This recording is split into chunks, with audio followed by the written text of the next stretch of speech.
Hi guys, I have three main passions. Number one would be sports, football in particular. I was fortunate enough to live a boyhood dream of being a professional footballer. I was at Gillingham Football Club for 8 years, where I went on to make my professional first team debut. I actually came on to score my very first touch, so that was a very cool moment for me. Number two would be music. I love listening to music. It puts me in a good mood, it makes me feel good. If I was to leave the house without my headphones, I'll be in panic mode.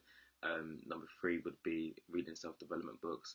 I enjoy reading ways in which I can maximize my potential. I've just recently finished reading a book called The Secret. It focuses on the law of attraction, a very powerful read, and I would say it's probably my favorite read to date.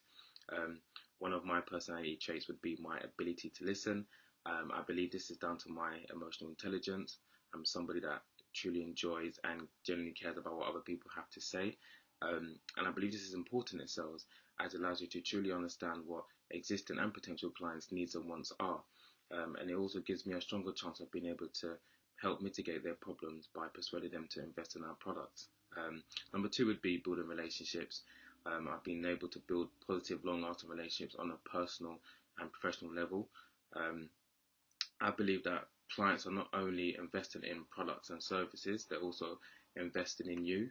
Once you've built that strong relationship and that trust between each other, they're more likely to take your word for something and trust that you're going to offer them a service and product that is going to be for their benefit. Number three would be using my initiative. This is something that I do and thrive off.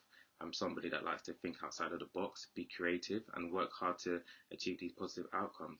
Again, I think this is important in sales as it's important to look for new ideas and creative ways in which we can help grow the product and reach out to new potential clients, and also to help in the experience to be better for existing clients. Um, I would say over recent times I've developed a few key skills, but I would say number one would be my resilience. As I mentioned earlier, that I was playing professional football. Unfortunately, this was taken away from me prematurely through injury. It was very hard to take at the time, of course. However, I learned a lot about myself in this time, my resilience and my drive to still want to pursue a successful career.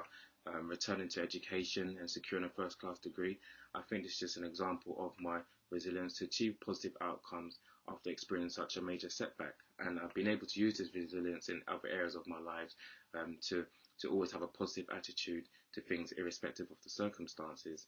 Um, and I'd say my most embarrassing moment would be last summer.